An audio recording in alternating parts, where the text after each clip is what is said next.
Hello ફૂડી friends, કૃષ્ણાકા kitchen ખજાનામાં તમારું સ્વાગત છે. આજે હું મારી મમ્મીની રેસીપી લઈને આવી છું. કારેલાનું એકદમ ડિફરન્ટ વર્ઝન, કાજુ કારેલાનું શાક.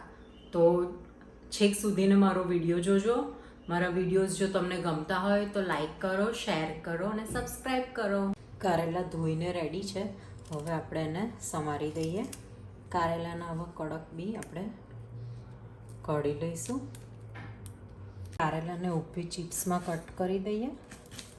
જે સોફ્ટ બિયા હોય એ રવા દેવાના છે. એકદમ જે કડક બિયા હોય એને જ રિમૂવ કરવાના છે.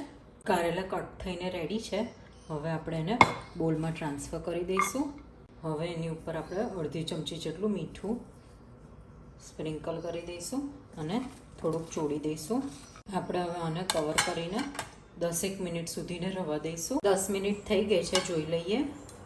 કારેલાને હવે બરાબર ચોળીને એમાંથી જે કડવું પાણી હોય છે એ રિમૂવ કરીશું. જો આપણે મીઠું એડ કરીને આવી રીતના રાખીએ તો કડવું પાણી નીકળી જાય છે. કારેલાને બરાબર આપણે નીચવી લીધા છે. જો આટલું એનું પાણી નીકળ્યું છે. હવે આપણે શાક વઘારીએ. 2 ટેબલ સ્પૂન જેટલું તેલ લઈશું. તેલ ગરમ થાય એટલે લઈશું જીરું, હિંગ, હળદર. કારેલા એડ કરીશું. થોડુંક મીઠું એડ કરીશું.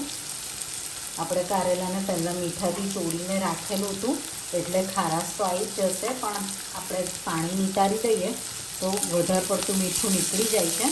એટલે થોડુંક મીઠું આપણે એડ કરીશું. હવે ઢાંકીને આપણે ચડવા દઈએ. શાક ચેક કરી લઈએ. શાક ચડી ગયું છે. મસાલા કરીએ. એડ કરીશું લાલ મરચું, ધાણા જીરું, ગોળ. મિક્સ કરી લઈશું. ગોળ નાખીશું તો શાક થોડુંક પોચું રહેશે. તમારે ક્રિસ્પી ભાવતું હોય તો તમે ખાંડ લઈ શકો છો. હવે એડ કરીશું કાજુના ટુકડા, ક્રિસ્પી ચણાની દાળ, સેવ, ટૂટી ફ્રૂટી. મિક્સ કરી દઈએ. ગેસ્ટ આવવાના હોય ને તમે આવી રીતનું શાક એમને સર્વ કરો તો ખુશ થઈ જશે. એકદમ ડિફરન્ટ સ્ટાઇલનું શાક છે. કારેલાનું શાક તમારે રેડી રાખવાનું અને આવી રીતના ચણાની દાળ છે, સેવ છે, ત્રુટી ફૂટી છે, એ જ્યારે સર્વ કરવાનું હોય તે ટાઈમે એડ કરવું જેથી ક્રન્ચી રહે. તો રેડી છે આપણું એકદમ ડિફરન્ટ સ્ટાઇલથી કાજુ કારેલાનું શાક.